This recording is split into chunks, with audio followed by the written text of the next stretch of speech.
आज हम लोग क्लास 12 मैथमेटिक्स का एक्सरसाइज नंबर 4.6 का हम लोग इंट्रोडक्शन और सॉल्यूशन भी करेंगे। ठीक है, तो 4.6 में हम लोग पढ़ना क्या है, तो सारणिक और आव्यूह के अनुप्रयोग पर आधारित रैखिक समीकरण का हम लोग हल करेंगे। ठीक है, देखिए 10th क्लास में हम लोग पढ़े थे रैखिक समीकरण का हल किए थे ना, एक्स वाई के मान निकाले थे। इसमें हम लोग पढ़ना है आव्यूह के व्युत्क्रम द्वारा। ठीक है, तो सबसे पहले बनाते हैं हेडिंग। ठीक है, सबसे पहले इसमें पढ़ना क्या आपको, तो सारणिको मैट्रिक्स। ठीक है, इसके बारे में हम लोग पढ़ना है। अब देखिए इसमें क्या पढ़ना आपको, तो पढ़ना अब इसमें इसका टॉपिक क्या रहेगा, इसमें क्या पढ़ना आपको,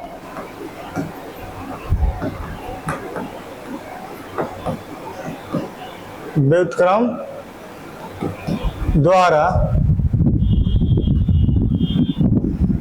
रैखिक समीकरण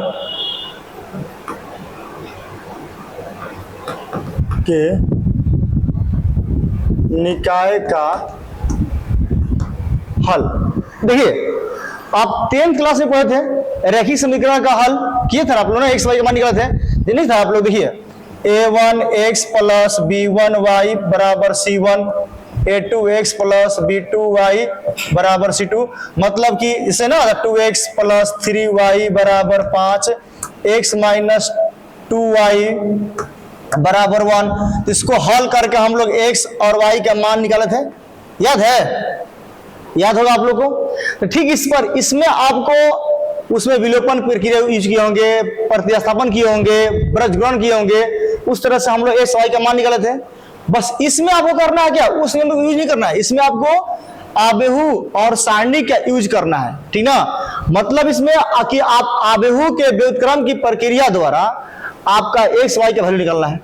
ठीक है, तो सबसे पहले हम देखिए, आपको पता है कि रैखिक समीकरण, आपको पता है कि यहां पर चूंकि दो चर वाले रैखिक समीकरण का व्यापक रूप कैसे होता है, a1x प्लस b1y बराबर c1, a2x b2y बराबर c2। वही तीन चर वाला होगा तो क्या होगा, तीन चर वाले रैखिक समीकरण का व्यापक रूप कैसा होता है, a1x plus b1y plus c1 z बराबर d1, a2x b2y plus c2 z बराबर d2, a3x plus b3y plus c3 z बराबर d3। ये देखिए ये होता तीन चर वाला, ये हो गया दो चर वाला, ऐसे आप लोग पढ़े होंगे। अब इसमें आपको आव्यूह के व्युत्क्रम यूज करना है। तो सबसे पहले देखेंगे आव्यूह का व्युत्क्रम यूज करना होगा, तो आव्यूह के रूप में लिखना होगा। ये तो आपको लिखा होगा सारणिक समीकरण रूप में, कैसे हल करेंगे। सबसे पहले देखिए आप लोग इसको पहले हम लिखेंगे आव्यूह के रूप में, कैसे लिखेंगे, लिखेंगे आव्यूह के रूप में। तो हम लोग आव्यूह के रूप में लिखेंगे, आव्यूह के रूप में लिखेंगे तो क्या लिखते हैं, पहले इसको लेते हैं, a1 जितना दिख रहा है ना, ये वाला कांस्टेंट पर दिख रहा है ना, a1 b1 c1 a2 b2 क्या है, a1 b1 c1 a2 b2 क्या है, ये सब कांस्टेंट होता है ना। जैसे मान लीजिए लिखते हैं ना a, मान लीजिए कि 2x प्लस 3y बराबर 0, चाहे मान लीजिए कि आपको 8 लिख दिए, माइनस 5x प्लस 5y बराबर 1। ये सब क्या होता है ना, कांस्टेंट होता है ना, कांस्टेंट होता है, ये सब क्या होता है, कांस्टेंट होता है। ठीक है, ठीक इसी प्रकार क्या करेंगे हम लोग, इसमें a1 b1 दिख रहा है ना, a2 b2, इसको a मान लेंगे, a1 b1 a2 b2, ये ए रूप में हो गया। अब देखिए जो चर पद है ना, जो चर पद है उसको हम लोग एक्स वाई मान लेंगे ना। एक्स जो दिख रहा है एक्स वाई को हम लोग एक्स ले लेंगे चर रूप में, ठीक ना। और इसमें जो बी रूप है वह क्या होगा, C1 C2 हो जाएगा। अब देखिए इसमें, देखिए इसमें क्या करेंगे, ए क्या होगा A1 B1 C1, A2 B2 C2, A3 B3 C3। अब इसमें x क्या हो जाएगा, x y z हो जाएगा। और इसमें b का रूप क्या हो जाएगा, D1 D2 D3।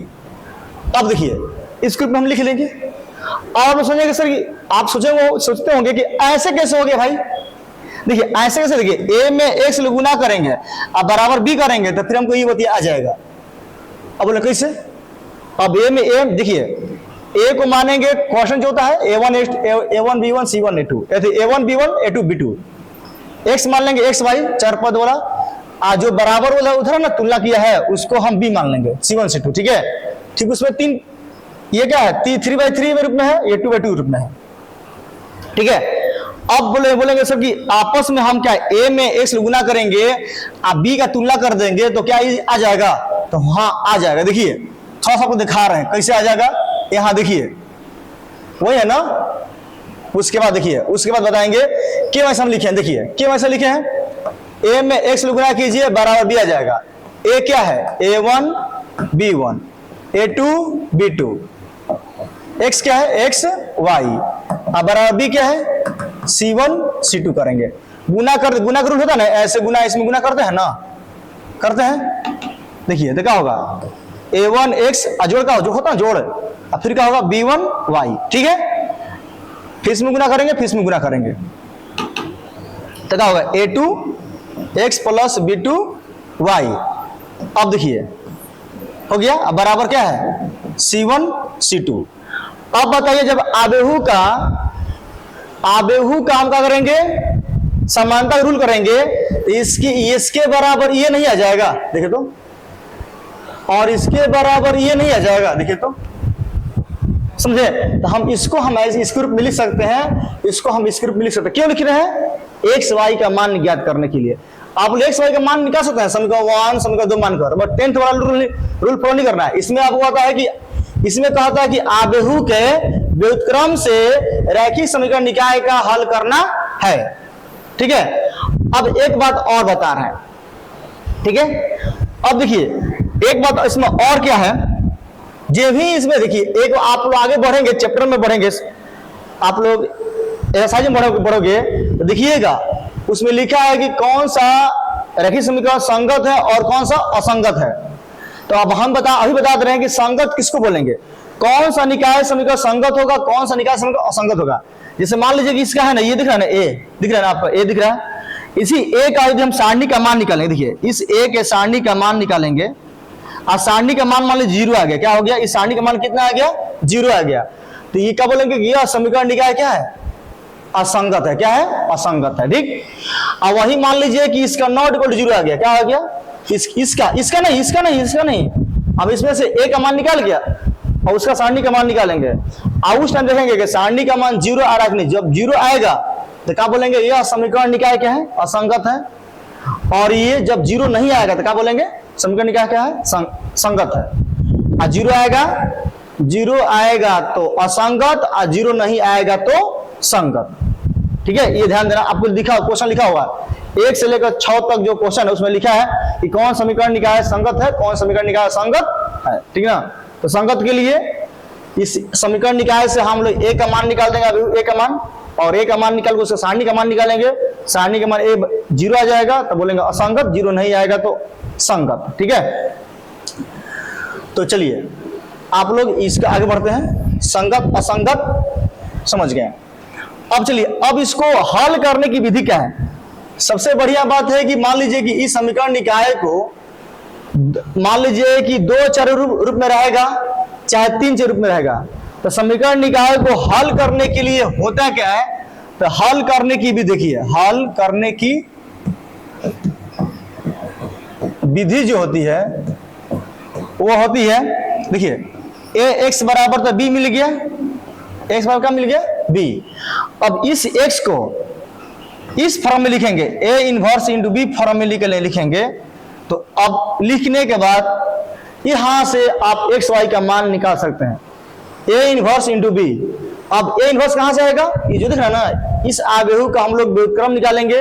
व्युत्क्रम निकालने के लिए फॉर्मूला क्या होता है, एडज्वाइंट ऑफ ए बाटा में सारणी, सारणी का मान निकालेंगे, इसका एडज्वाइंट निकालेंगे। एडज्वाइंट निकाल के हम क्या करेंगे, आप उसको सारणी से भाग दे देंगे तो ए इनवर्स निकल जाएगा। अब ए इनवर्स का मान यहां रख देंगे, आप बी से यहां गुना कर देंगे, एक्स का मान यहां लिख के आप तुलना कर देंगे तो क्या निकल जाएगा, आप सारणी का हल माने एक्स वाई का मान निकल जाएगा। ठीक है, तो चलिए हम लोग अब एग्जाम्पल क्वेश्चन भरते हैं। सबसे पहले क्या करना है, आपको समीकरण निकाय दिया रहेगा, उसको ए एक्स बी रूप में लिख देना है। 3 रूप में रहेगा तो ए का मान लिख देना है, इसमें से एक्स का इस बी का मान। हल करने की जो विधि है, ये रूप क्या है, ए इंटू एक्स बराबर बी के रूप में है। क्यों है अभी आपको दिखाएं, ये भी लिखना होगा, ए इंटू एक्स बराबर बी, यहां भी एक्स बराबर क्या होगा, ए इनवर्स इंटू बी। ये रूल फॉलो करके एक्स वाई का मान हम लोग क्या करेंगे, निकाल लेंगे। कोई दिक्कत, चलिए अब इतना तक आपको नोट करना है तो आप नोट कर सकते हैं, इसमें कुछ खास बात नहीं है नोट करने वाला। ठीक है, वैसे भी नोट करना है तो आप इसको नोट कर सकते हैं। ठीक है, अब ये आपको नोट कर लीजिएगा कि इस रूप में रहेगा तो समीकरण हम ऐसे लिखेंगे, इस रूप में रहेगा तो समीकरण हम लोग आगे इस रूप में लिखेंगे। ठीक है, समीकरण इस रूप में रहेगा तो हम इस रूप में लिखेंगे। ठीक है, और यहां से हल कर लेंगे। ठीक है, चलिए देखिए ये समीकरण निकाय है। ठीक है, अब इसको हल करना है तो क्या करना, सबसे पहले तो हम ए निकालेंगे। ए बताइए, ए कौन कौन होगा, 2 5 3 2। अब x क्या होगा, x y होगा। ये आपको x स्मॉल होता है, ये x क्या होता है, बड़ा होता है। ठीक है, और यहां पर b बराबर क्या हो जाएगा 17। ठीक है, अब इसको हल कीजिए। तो सबसे पहले क्या करना है, x बराबर क्या होता है, a इनवर्स इंटू बी, मतलब a इनवर्स का मान निकालना है पहले ना, निकालिए इनवर्स का। तब इनवर्स निकालने के लिए पहले हम लिखना पड़ता है सारणी, सारणी का मान निकालेंगे तो क्या होगा, 2 5 3 2। कैसे हल करेंगे इसमें, 2 दूनी क्या 4, अब माइनस 1 दिया 15 बराबर कितना होगा -11। तो सारणी का मान कितना आ गया 11। तो क्या बोलेंगे कि चूंकि ए सारणी ए नॉट इक्वल टू 0, मतलब यह समीकरण निकाय संगत है। क्या बाबू, संगत है। और वही 0 रहेगा तो क्या बोलेंगे, असंगत। क्या बोलेंगे उसको, असंगत। ठीक है, ऐसे तो पूछा नहीं है, ये पूछा थोड़ा है संगत असंगत है, बट हम बता दिए कि संगत कब होता है, नॉट इक्वल टू 0, असंगत कब होगा, इक्वल टू 0। ठीक है, चलिए इसको लिखना है, चलिए लिख लीजिए। अब चलिए, अब यहां तक आप लोग को क्या हुआ, यहां तक तो आपको सारणी के मान निकाल लिए।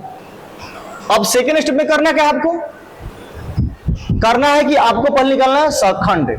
सखंड निकालेंगे ना, पता है ना कि व्युत्क्रम निकालने के लिए क्या करना पड़ता है, सखंड, फिर सखंडज, मतलब सखंड का परिवर्त करेंगे तो सखंडज, सखंड में भाग देंगे सारणी से तो क्या हो जाएगा व्युत्क्रम। यदि आपको सखंडज नहीं पता है तो पहले उस वीडियो देख लीजिए, 4.4 4.5 का इंट्रोडक्शन हम डाल दिए हैं ना, प्लेलिस्ट में होगा, वहां से देख लीजिए। ठीक है, चलिए तो हम लोग सबसे पहले लिखेंगे सखंड। तो ए का अब लिखेगा ना, सखंड निकालेंगे। सखंड में आई एज होता है, ठीक ना, ए आई जे। तो किसका R1 से निकालेंगे तो क्या होगा, A11। तो A11 क्या होगा, सामने कलम हटाएंगे तो क्या होगा, 2 होगा, चिन्ह क्या होगा प्लस का। A12 निकालेंगे तो क्या होगा, सामने कलम रो तो माइनस होगा, 3 हो जाएगा। ठीक है, दूसरा रो से क्या होगा, A21 चिन्ह का माइनस का, तो ये क्या हो जाएगा -5 हो जाएगा। A22 चिन्ह का होगा प्लस का, तो क्या हो जाएगा 2 हो जाएगा, ये ना होगा, सामने कलम रो, ये बचेगा। तो सखंड निकाल लिए। सखंड निकालेंगे तो क्या होता है, 2 -3 -5 2 सखंडज। सखंडज निकालेंगे तो मतलब एडजॉइंट ऑफ ए। इसी का परिवर्त कर देंगे तो क्या होगा, 2 -3 -5 2। ठीक है, अब इसी का व्युत्क्रम निकालेंगे, ए इनवर्स बटा में सारणी। ठीक है, तो हुआ क्या, -11 नहीं, ए का वैल्यू कितना है, -11 हो जाएगा, बटा में ला दिए, और इसका वैल्यू कितना 2 5 -5 -3 2। अब कोई कटने लगा है नहीं है तो छोड़ दीजिए इसको ऐसे ही। ठीक है, अब देखिए इसको चाहेंगे तो अंदर भी कर सकते माइनस को, ना तो यहां भी छोड़ दीजिए। अब क्या होता है, ये x बराबर a इनवर्स इंटू बी बताया है ना, इंटू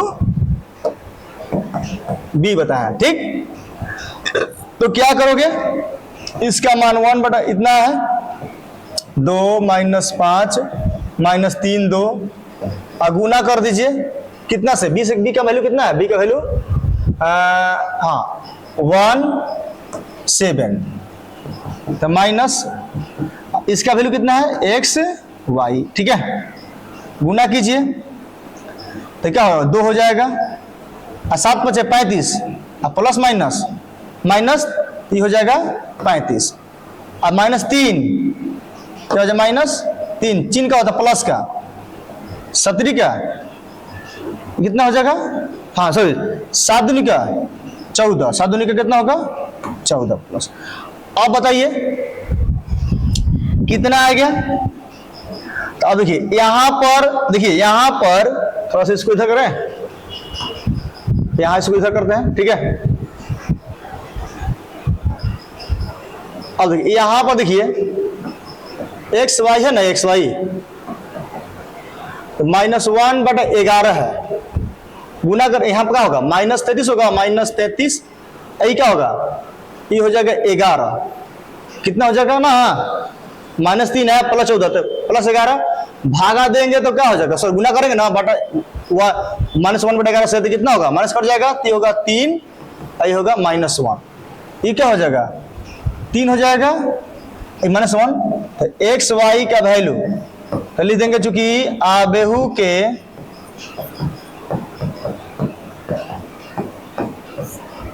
समानता नियम से, तो क्या हो जाएगा, x बराबर कितना होगा 3, y बराबर -1, आंसर। ठीक है, कोई दिक्कत, इतना आप लोग नोट करें। अगला क्वेश्चन बढ़ते हैं। ठीक ना, इसमें ध्यान दीजिए 1 से लेकर 6 तक जो क्वेश्चन है खाली आपको संगत और असंगत पूछ रहा है। ठीक है, इस क्वेश्चन में 1 2 3 4 5 6 क्वेश्चन दिया है, इसमें तो सारे एक्स वाई जेड का मान दिया है, बगल में एक्स वाई जेड का है ना क्वेश्चन दिया ना, उसके गुणा के।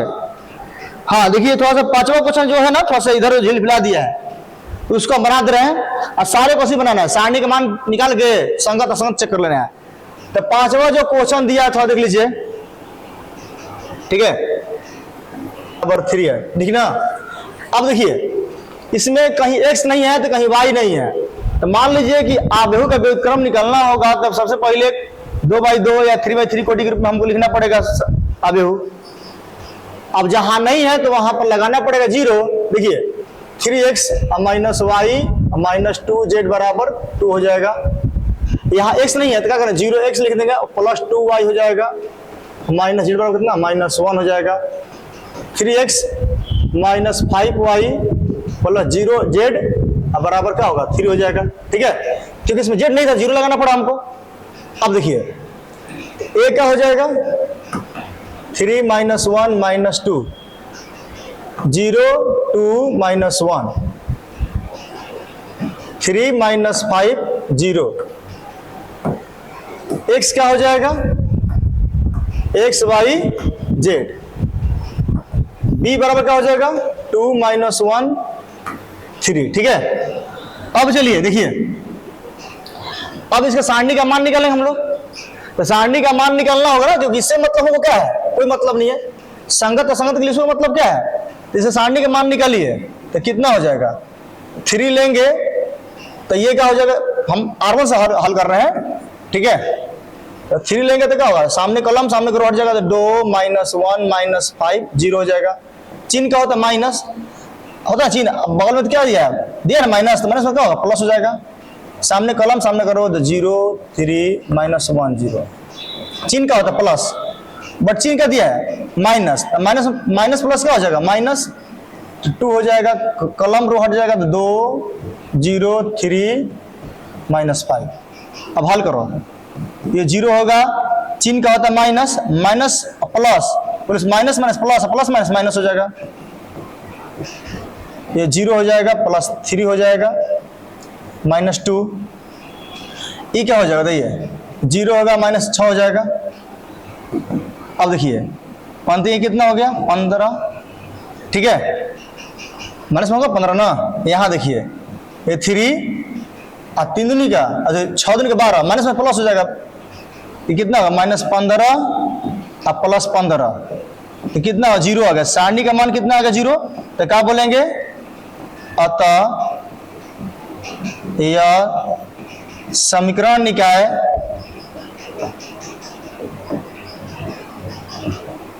क्या है, 0 आएगा तो संगत का संगत, 0 आएगा तो असंगत, और 0 नहीं आएगा तो संगत, तो यह समीकरण निकाय असंगत है, असंगत है, ठीक है। आपसी सारा बना लेंगे इधर। अब देखिए 7वां 8वां 9वां 10वां 11 और 12 क्वेश्चन तक, ठीक है। अभी आपको बताए थे कि आपको आबेहू विधि से कैसे हल करते हैं, इसमें से कोई एक क्वेश्चन बताएंगे, आप लोग बना लीजिएगा। जैसे मान लीजिएगा आपको बता दे रहे हैं 7 8 9, जैसा तो अभी तुरंत बताएं क्वेश्चन 2x2 वाला, तो 3x3 कैसे कौन बना दे बताइए, 1 11 और 12 बना दे रहे हैं, कौन बना दे, 11 बना दे, बटा वाला है, कोई दिक्कत नहीं, 11 बना दे रहे हैं, बटा वाला है तो चलिए नोट कीजिए 9 है, ठीक ना। अब देखिए इसमें x नहीं है तो क्या करेंगे, 0x लगा लेंगे, हम क्या करेंगे 0x लगा लेंगे। अब बाकी में सब दिया है, कोई दिक्कत नहीं है, x ना x y z का सब गुणक दिया है ना, बस उसी का करेंगे। तो आबेहू का व्युत्क्रम निकाल लेंगे पहले, तो सबसे पहले a निकालना होगा ना, a लिखना होगा, तो a कितना हो जाएगा 2 1 1 1 -2 -1, ये 1 -1 0 3 -5, x रूप क्या हो जाएगा x y z हो जाएगा, b बराबर क्या हो जाएगा 1 3/2 और 9 हो जाएगा, ठीक है। अब चलिए करना क्या होगा, x बराबर a inverse into b, x y मान निकालने होता है ना, x y z का मान निकालना होगा, इस रूल को फॉलो करेंगे हम लोग, ठीक है। a इनवर्स निकालने के लिए पहले सारणी का मान निकालिए, तो क्या होगा 2 R1 से लेंगे तो क्या होगा 2, सामने कॉलम सामने करो हो जाएगा तो -2 -1 3 -5, यही ना होगा भाई आराम से। उसके बाद क्या लेंगे, यहां पर -1 पता ना, -1 R1 में कॉलम गया रो गया 1 0 -1 -5, ठीक है। फिर यहां पर क्या होगा +1, सामने कॉलम सामने करो चला गया तो 1 -2 0 और क्या हो जाएगा 3, ठीक है। अब इसको हल करेंगे ना, तो कीजिए इसको हल, तो क्या करेंगे हम लोग 2, तो 5 दूनी का 10, माइनस में प्लस हो गया, अभी चिन्ह क्या होता है माइनस, अब 3 गुने 1 -3, माइनस में क्या होगा प्लस हो जाएगा, यहाँ पर 1 है तो -5 0 हो जाएगा ना, +0 हो जाएगा, ठीक है, -5, ये क्या होगा +1, ये होगा 3, आई हो जाएगा 0, ठीक है। 30 होगा ना, 13 दूनी का 26, अब माइनस प्लस हो जाएगा 5, आई क्या होगा +3, तो कितना होगा 5 3 8 6 14, कितना होगा 34। कोई पूछेगा तो बताइए यह समीकरण निकाय संगत है का संगत है, तो संगत है, क्या है संगत है, सारणिक नॉट इक्वल टू क्या है 0 है, तो क्या है बाबू ये संगत है, ठीक। उसका क्या करेंगे, होगा सखंड निकालना होगा, सखंड निकालना होगा। तो सखंड निकालने के लिए क्या करना होगा बताइए तो सबसे पहले R1 से लेंगे, R1 से लेंगे तो क्या होगा A11, चिन्ह क्या होता है प्लस, सामने कलम सामने करो 2, तो -2 -1 3 -5, A12 चिन्ह क्या होगा माइनस का, सामने कलम सामने करो जो गया तो 1 0 -1 -5 A13, ठीक है, सामने कलम सामने करो तो 1 -2 0 3, ठीक है। अब इसको हल कर लीजिए थोड़ा सा, तो क्या हो जाएगा भैया, तो 5 दूनी का 10 और +3 13, कितना होगा -5 और +0 बराबर क्या होगा +5, ये कितना हो जाएगा 3 + 0 बराबर कितना हो गया 3। अब R2 से निकाल लीजिए सखंड, तो R2 से क्या होता है A21, चिन्ह क्या होगा माइनस, यहाँ होगा ना 21, विषम संख्या तो होता है ना, पता है ना, विषम के लिए क्या होता है माइनस, सम के लिए क्या होता है प्लस। चलिए ये सामने कलम सामने सामने करो सामने कलम, तो 1 1 और 3 -5 1 1 3 -5, ठीक है। फिर A22 सम होगा प्लस हो जाएगा, कलम गया रो गया तो क्या 2 1 0 -5 2 1 0 -5 823 माइनस, अब सामने कलम सामने करो गया 2 1 0 3 2 1 0 3, अब इसको हल कीजिए तो माइनस क्या हो जाएगा -5, आई क्या होगा हमारे क्या होगा 3 हो जाएगा, ठीक है। तो कितना होगा, तो 5 3 8 हो जाएगा, तब माइनस में क्या होगा प्लस हो जाएगा 8 हो जाएगा। यहाँ देखिए ये कितना होगा -10 और -0 कितना होगा -10 होगा। यहाँ देखिए ये कितना होगा माइनस 3 दूनी का 6 0, तो -6 हो जाएगा, ठीक है। अब R3 से आएंगे तो क्या होगा A31, चिन्ह का प्लस का, सामने करो सामने कलम तो 1 1 -2 -1 1 -2 -1, फिर A32 चिन्ह माइनस का होगा, कलम क्या हो गया 2 1 और 1 -1 2 1 1 -1, A33 कलम गया रो गया तो 2 1 -1 इतना आ जाएगा, कितना होगा -1 + 2 1 हो जाएगा। अब देखिए यहाँ पर -2 और -1 तो माइनस प्लस हो जाएगा ना 3 -2 -1 -3 माइनस में प्लस हो जाएगा, दुदुनी का -4 और -1 होगा ना, कितना माइनस कितना होगा 5। अब सखंड निकालनी है, सखंड निकाल लेंगे तो क्या होगा,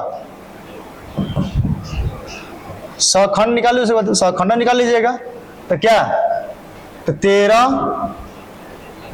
5 3 8 -10 -6 1 3 -5, हम ये निकालिए सखंड।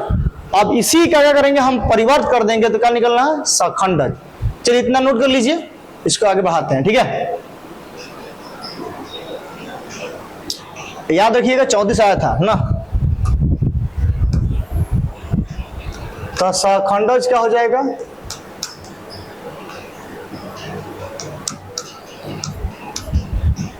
इसी का परिवर्त कर देंगे तो सखंडज हो जाएगा।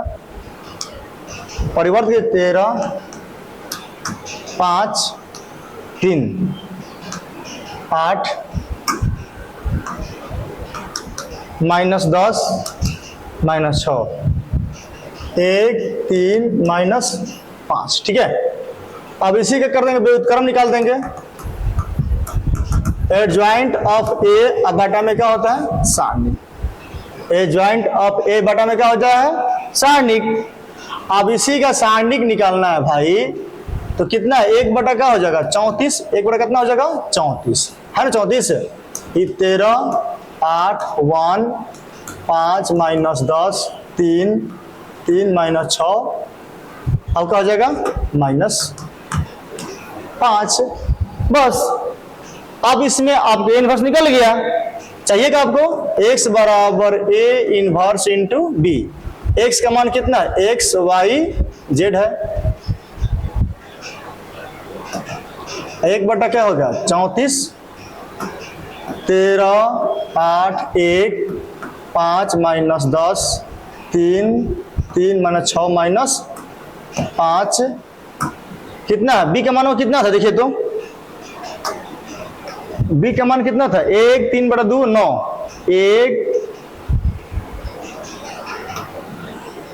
1 3 बटा 2 9। चलिए इसको हल कीजिए 1 बटा 34 ठीक है 13 हो जाएगा। गुना करेंगे देखिए ये 8 में गुना करेंगे 3/2 से तो ये कट जाएगा 4 बार में और चढ़ती है कितना होगा 12 कितना होगा ये हो जाएगा +12 आई गुना करेंगे तो क्या होगा 1 गुना 9 ना हो जाएगा ना हो जाएगा। अब देखिए 5 गुना करेंगे तो क्या होगा 5 इसमें गुना करेंगे तो प्लस माइनस माइनस हो जाएगा और 10 से भाग देखिए 10 गुना 3/2 करेंगे तो क्या होगा ये 5 में कटेगा 5 यही कितना हो जाएगा ये 15 हो जाएगा -15 हो जाएगा।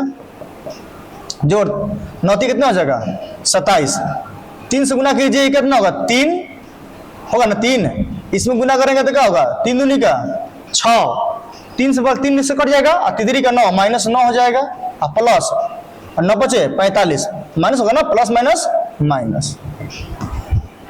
अब चलिए 1 बटा 34 अब देखिए जोड़िए 13 12 25 अब 25 9 कितना हो गया 34। अब देखिए यहां पर ये घटेगा तो माइनस कितना होगा -10 और 27 में से घटेगा हाँ देखिए -10 हो ना अब -10 और प्लस 27 तो प्लस क्या हो जाएगा 17 ठीक है प्लस कितना हो जाएगा 17 ठीक है।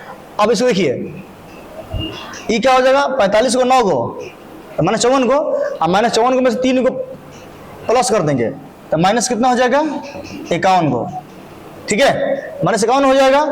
अब इसको थोड़ा सा हल करते हैं थोड़ा सा उसको ऊपर उठाएं देखिए थोड़ा सा उठाते हैं हल्का सा इसको यहां तक आप नोट कीजिए ना यहां तक नोट कीजिए ठीक है यहां तक नोट कीजिए इसको इधर कर रहे हैं ठीक है।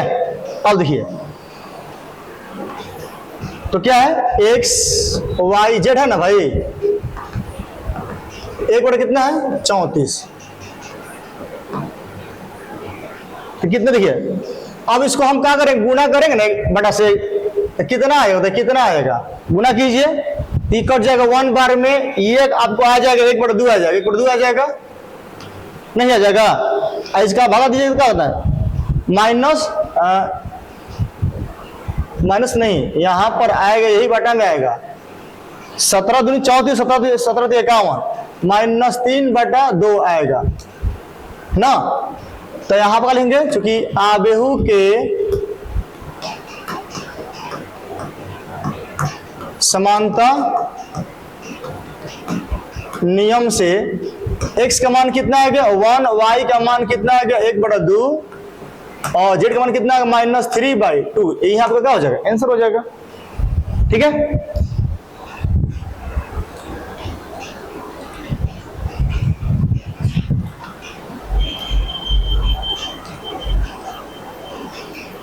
हाँ चलो ठीक है।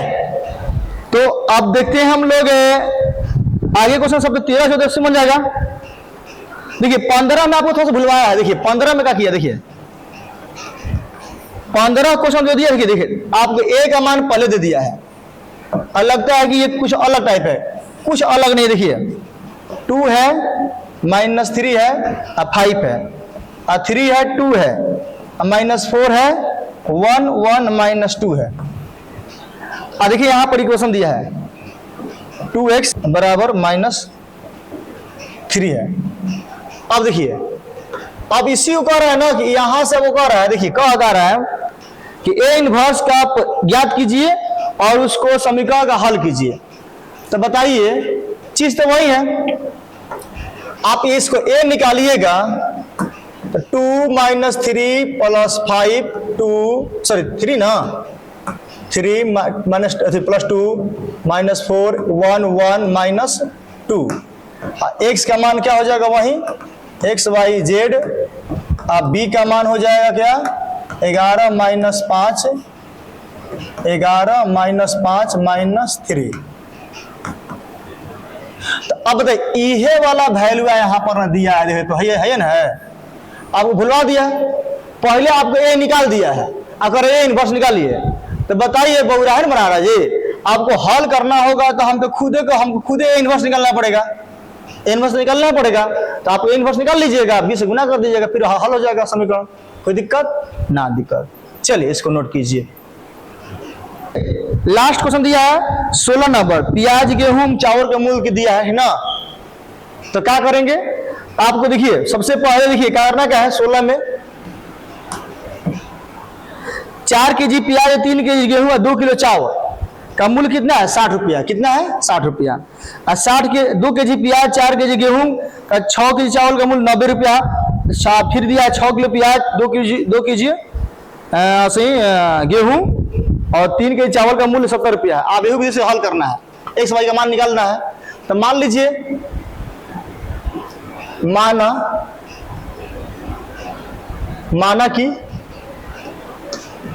कि कौन सी प्याज, माना कि प्याज मान लीजिए 100 रुपया पर केजी, और गेहूं बराबर वाई रुपये पर केजी, और चावल मान लीजिए जेड रुपये पर केजी। और दिया कितना है 4 केजी प्याज, तो 4x। अब आइए प्रश्न से, ये भी कुछ नहीं करना, देखिए 4 केजी प्याज तो 4x प्लस 3 केजी गेहूं तो 3y, और क्या दिया 2 केजी चावल तो 2z बराबर कितना रुपया है 60 रुपया। फिर देखिए 2 केजी प्याज 2x, कितना 4 केजी गेहूं तो 4y, और कितना 6 केजी चावल तो 6z बराबर कितना है 90 रुपया 90 रुपया। फिर 6 केजी प्याज, 2 केजी गेहूं और 3 केजी चावल कितना है 70 रुपया। अब एक्स वाई का मान निकालना है, तो क्या करोगे ए का मान निकाल लीजिएगा ऐसे 4 3 2 2 4 6 6 2 3। एक्स का हो जाएगा वही एक्स वाई जेड हो जाएगा, और बी क्या हो जाएगा 60 90 70। बस क्या करना है, यहां से ए इनवर्स निकाल लीजिएगा। ए इनवर्स निकाल के जैसे हम वही तुरंत बनाए थे, 20 से गुना कीजिएगा, एक्स वाई मान के तुलना कीजिएगा, एक्स वाई का मान निकल जाएगा, लिख दीजिएगा कितना रुपये केजी गेहूं है, चावल है, आटा है, प्याज जो भी है हो जाएगा। ठीक है, तो हम लोग आज सारणिक का भी द एंड कर दिए। तो सारणिक और आव्यूह से संबंधित जितने भी इंपॉर्टेंट ऑब्जेक्टिव होंगे उस क्वेश्चन का हम सोल्यूशन करेंगे। ठीक है, तो फिर हम लोग मिलते हैं अगले वीडियो में, तब तक के लिए धन्यवाद।